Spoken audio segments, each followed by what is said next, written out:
Good morning, everyone. Welcome to Last Week This Morning, where Mark and I recap the top stories from Energy Media's coverage last week. I mean, it was a big week. I have to say, here we are again saying Asia is electrifying and Canada's doubling down on LNG and pipelines and maybe old school thinking, I would say.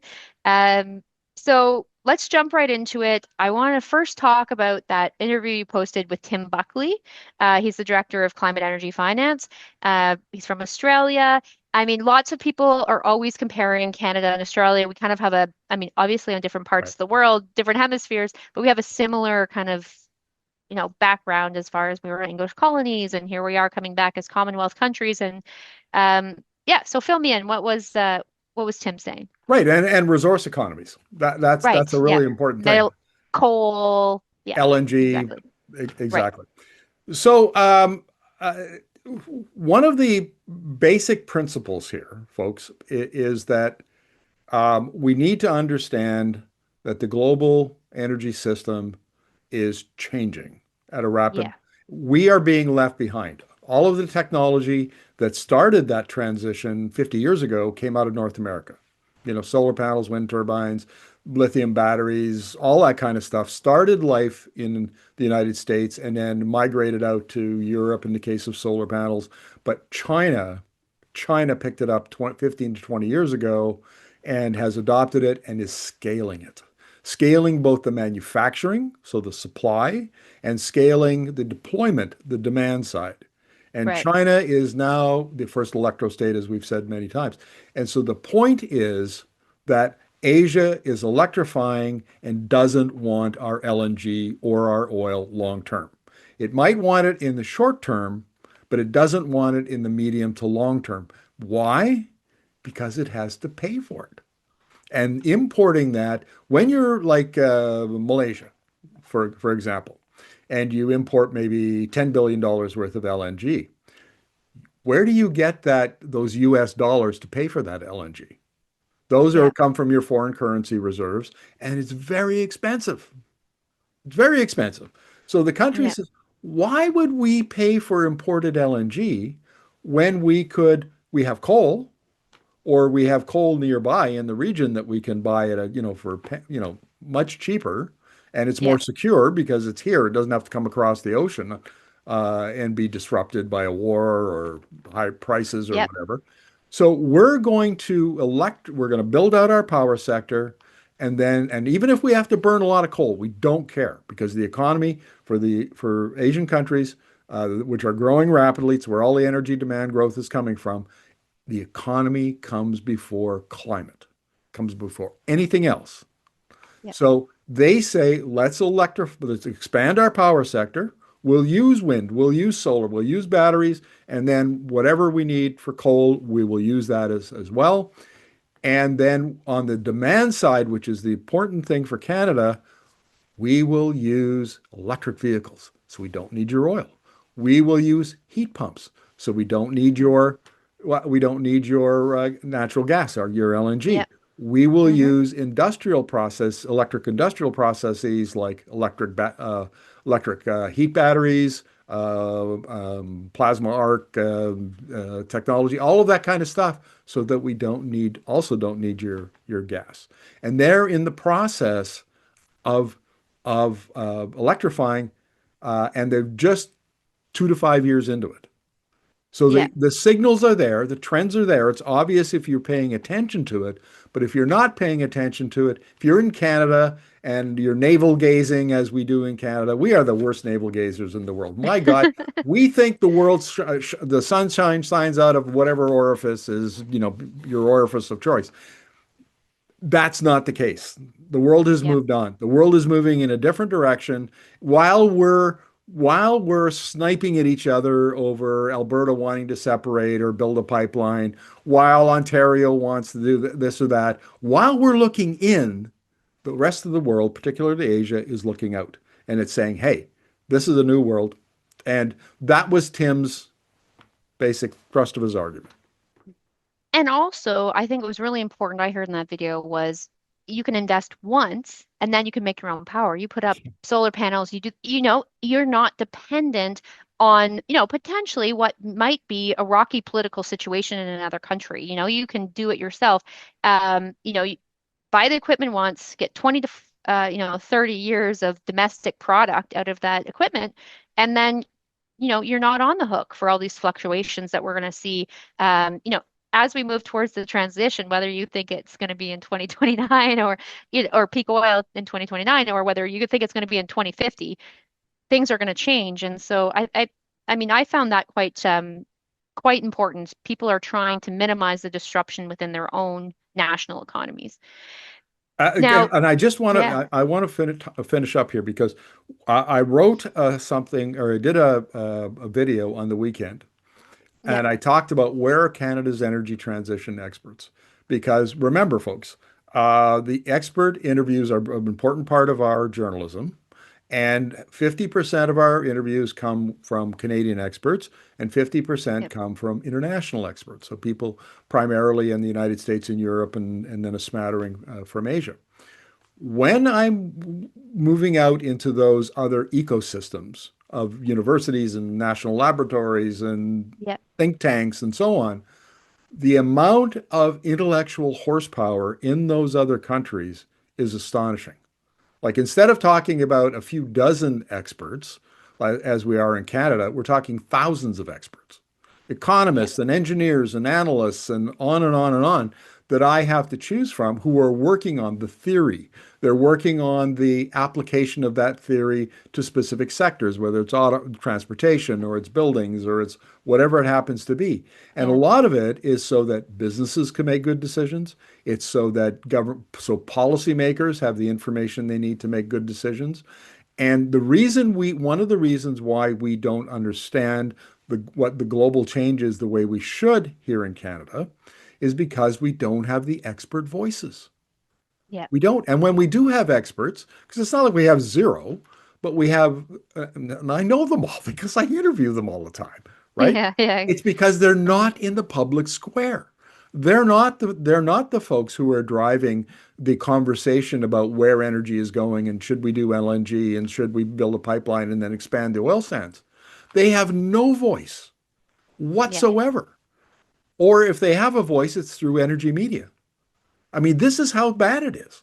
You very yeah, seldom, I mean, I don't have to convince you. All you have to do is listen and read, and you'll understand the truth of what I'm saying. Our energy conversation is dominated by incumbents, oil companies, pipeline companies, utilities, banks, mining companies, and their representatives, premiers like Danielle Smith Mark and Doug Carney. Ford and Mark Carney, or Yeah, their proxies. Oh my God, go look at my social media feed. Hundreds yeah, and hundreds of these, all the same talking points, all the yeah, same talking points. Where are the voices saying no, no, no, no, no? That's not the way it works. It works. This is what's happening. We're one of those voices. I'm proud to say we're one of those voices. And we're finally being recognized at the national level for being one of those voices. We're getting interviews at on CBC, and we're getting interviews, people like Bill Kelly in Hamilton and Mike yeah, Smith in Vancouver are calling for interviews because they're finally realizing that there's a voice with no counter voice. And we're that counter voice. And so, yes, so that's one of the reasons why Canadians are not as well informed is because our national conversation about energy is warped. yeah. Has been quite limited. Yes, that's exactly right. And let's talk about the major project office. I want to I want to pivot there now. I mean, we have been watching that website like a hawk to see what new projects are going to be posted there. There's this new BC LNG plant. It I mean, it sounds impressive. 12 million tons per year, fully electrified hydropower, so these new transmission lines right out to the coast. Um, 94% below average global LNG emissions. I mean, this sounds like the greenest gas I've ever heard of. Um, but, this is kind of big talking points for Carney on this one, big dollar figures. There's probably going to be a nice ribbon cutting ceremony. Um, yeah, but tell us about it, Mark. Well, and more important, and I apologize right now to the Nishka people because my flat prairie tongue cannot get around the name of this project. Kishalishim, something like that. So I Yes. apologize. I'm going to call it the Nishka project, just Nishka I can pronounce. So it's like when I have to apologize to the Quebecois because I can't speak French very well. But anyway, here's the point. Um, the IEA put out its World Energy Outlook 2025 last week, and there is a great line in there because right now we supply about 670 billion cubic meters of LNG per year. Yep. There is another 300 to 400 billion cubic meters of supply coming into the global market over the next 2 to 3 years. like like 40, 50, maybe even 60% more supply. And the IEA asked the question, where will all that LNG go? Because they look Yep. at it and when they're modeling, they say, okay, you got 400 billion cubic meters more. We're only seeing 283 billion cubic meters more of demand. So there's Yep. way more supply than there is demand. And we all know what happens in a market economy or markets because the price will go down. And Canada is not competitive. We are a Yep. I don't care what Mark Carney says, and I don't care. We are a marginal supplier. We produce at about $9.50, whereas lots of other suppliers like Qatar produce at $5 or $6. I mean, Yep. we are a competitive supplier when prices are high.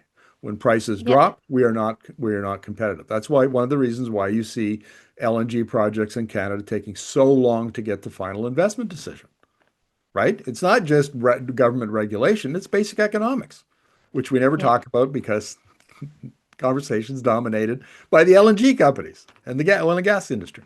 So, so the issue here is I don't think that the economics favor this project, the Nishka project.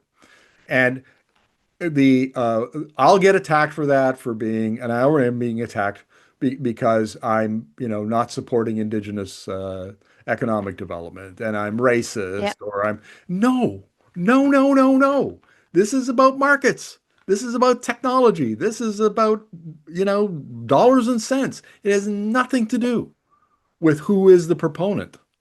And in fact, if I was going to push back harder, I would point to the partners that the Nishka have chosen and say they're connected to Donald Trump, right? Western LNG comes from Texas, and there's some dodgy connections there in terms of the connections to Donald Trump and his energy dominance doctrine. So let's not go there. Let's just stick to markets and economics.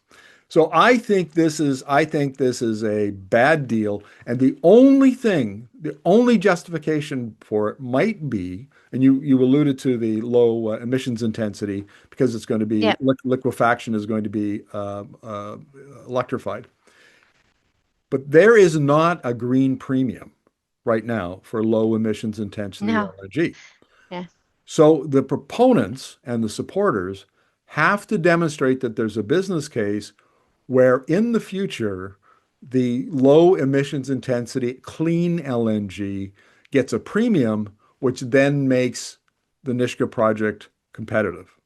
If they can Yeah. do that, that is an economic argument in favor of this project, and it's worthy of support and becoming a project of national interest, which means being fast tracked by the major projects office Projects. and Yep. so on. If it can't do that, take it off the list. It Well, doesn't and deserve to be on the list.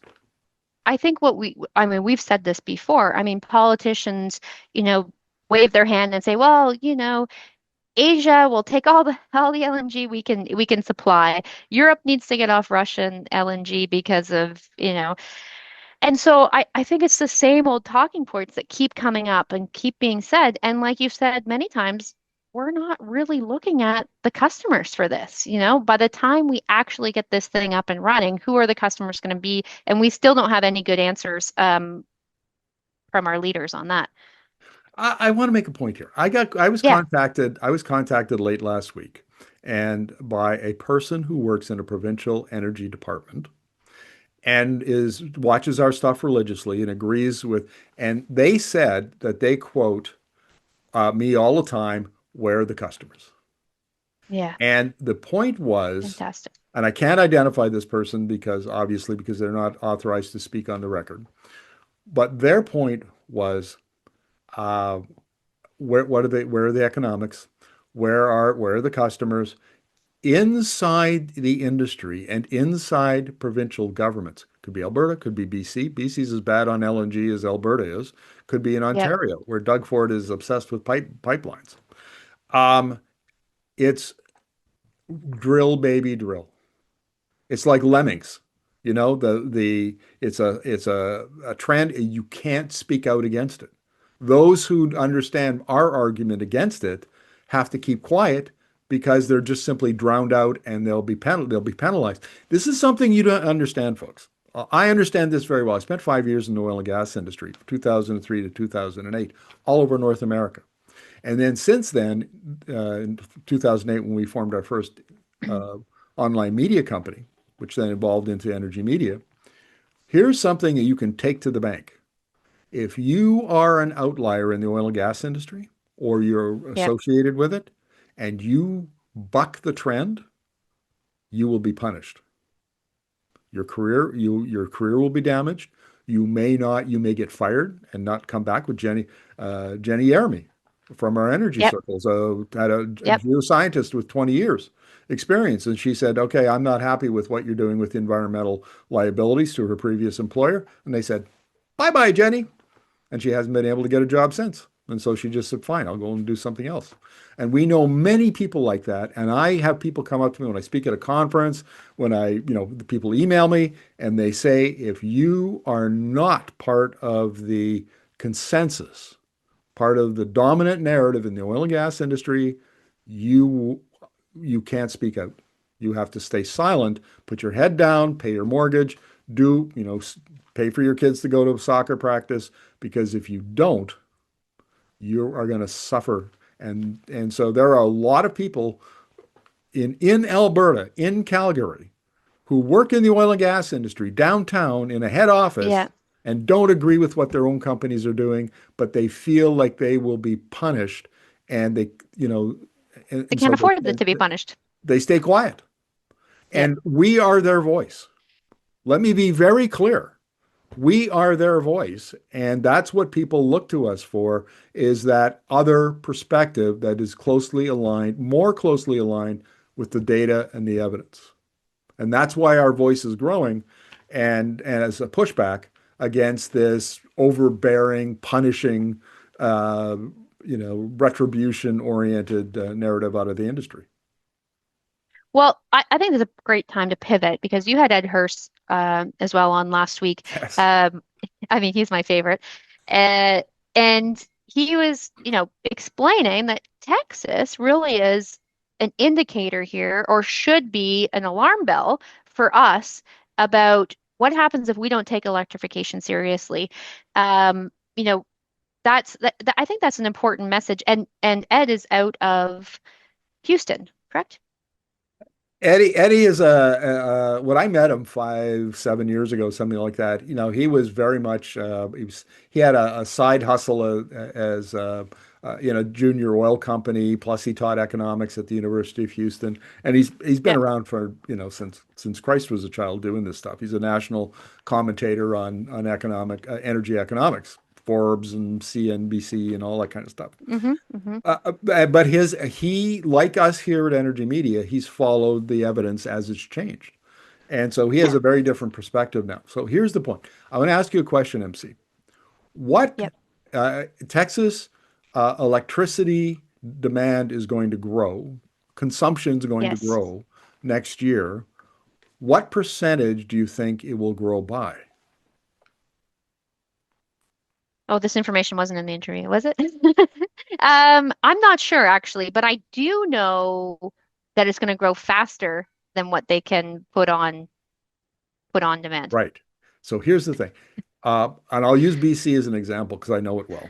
Yep. Up to 2008, when they had the big financial crisis, Hmm. electricity demand grew at 2%. That's what BC Right. Hydro planned for. And that was then in 2008, it destroyed a lot of big plants. Like in BC, it was sawmills and it was paper plants. Those used a tremendous amount of electricity, and there was the same thing happened all over North America. And so the basically from 2010 to now, electricity growth was flat. Like it didn't grow, or maybe it shrank a little bit or it grew a little bit, but it was essentially flat. Next year, demand is going to grow 14%. So you're in an imagine the electric utility industry, which for 125 years, its mantra was keep the prices down and the lights on. That was it. And Yep. they have a very conservative culture. They don't, there's no radical change here, folks. These are the folks, these are the guys who, that reliability is everything. So it's run by a bunch of engineers. You don't need to know any more than that. Uh, and now next year, Texas has 14% growth is like blow your head up kind of growth. It's just wild. So the Yeah. question is, how are you going to meet it? Nobody wants coal, right? The coal plant fleet is old. The you Yep. don't nuclear takes forever to build. Texas hasn't got, I don't think it's got any hydro capacity, so it's not like, and it takes 10 years to build a hydro plant if you're lucky. Yep. Gas would be the logical one because Texas is drowning in gas because of the associated gas from the Permian Basin oil development. So there's lots of gas. You can't buy a combined cycle gas turbine until 2031 because there's so Yep. much demand globally. You can't get the equipment. And so what's happening is they're doing the logical thing, which is wind, solar, and turbines, primarily solar because you can put up solar in a year or two and you can pair it with batteries and you can essentially stabilize your grid, which is what they have been doing over the last 2 or 3 years. Enormous amounts of battery. And I remember, I think it's about 14 gigawatts of capacity. Now, keep in mind that Alberta, which also has the Canada's only electricity only market like Texas does, Right. right? So Hmm. this is the connection between Alberta and Texas. And up until recently, they had 195 megawatts of battery storage. And we're talking like 2 years ago. They've since added, and now I think they're up to like 500 or 600 megawatts. Texas has 14 gigawatts. And it's hell bent on, increasing that. I mean, I Growing. can't remember the Hmm. number at the end of 2026 that they're forecasting, but it's enormous numbers. So Texas, and what's growing in Texas? Well, LNG liquefaction, right? They're adding a pile of supply in the Houston area.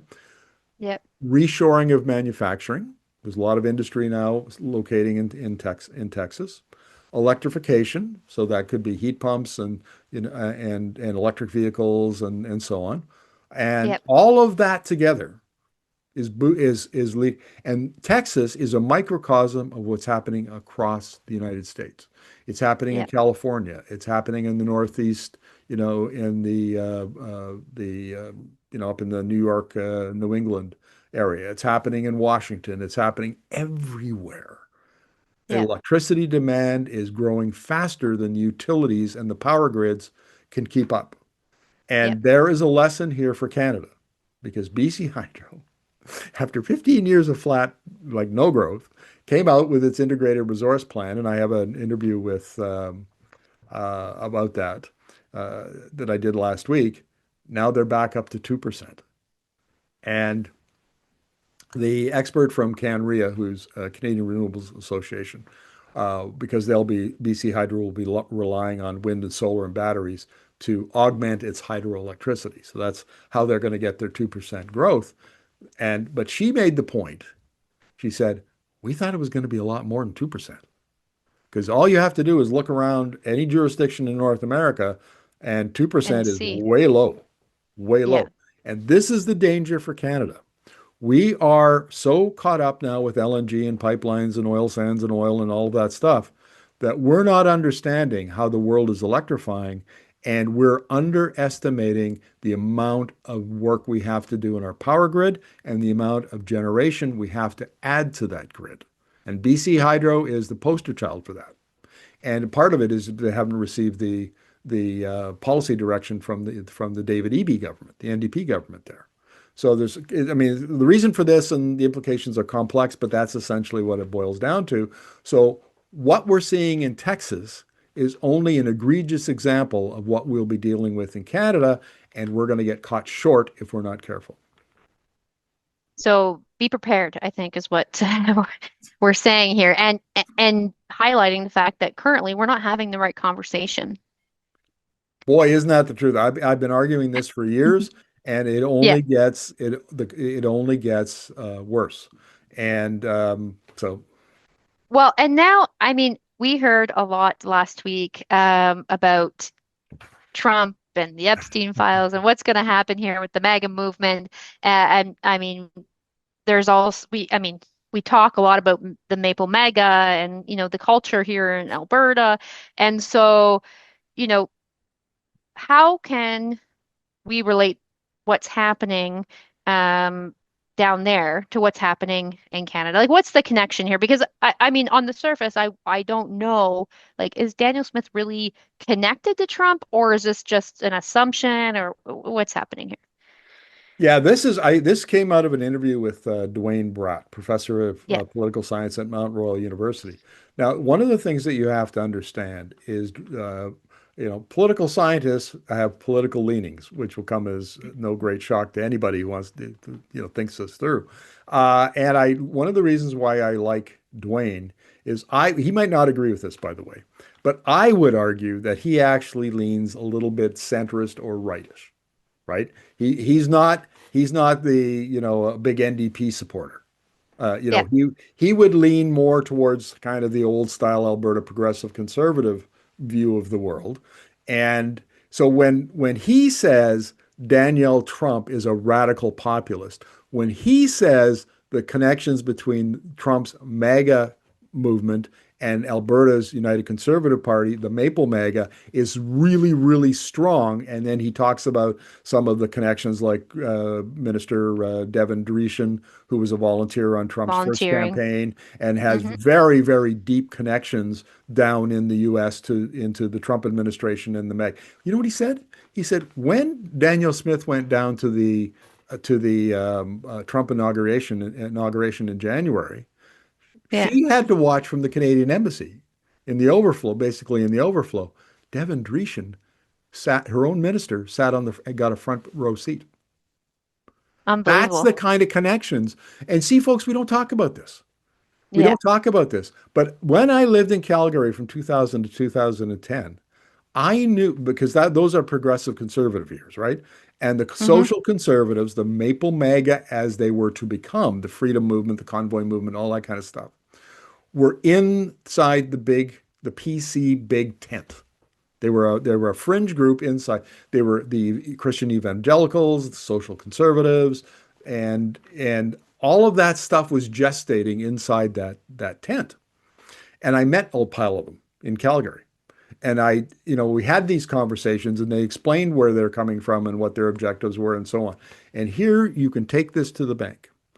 The American uh, evangelical socially conservative movement, the moral majority, the James Yep. Dobson focus on the family, the Republican at that time training institutions have been coming up into Alberta for decades, decades and decades. They've been laying the foundation for this. And when the PC Big Tent contained these people, they never got a chance to run things. They were always just a rump inside the governing party. They were manageable. And then Yep. Jason Kenney, and this is why I will never forgive Jason Kenney for this. This is in my mind, his greatest sin as a politician. When he came to Alberta in 2017 and he won the leadership of the PC party and then he merged it with this, it became the United Wild Rose. Conservative Party. Mhm. The thing he did is he reached into that social conservative camp and he put them in charge. He leaned on them to get himself Yep. chosen as leader and to win the 2019 election. Now, eventually, 3 years later in 22, they came back, they revolted because he wasn't populist Yeah. enough. He wasn't Yep. MAGA enough. And he's bitter about that. You watch him on Twitter.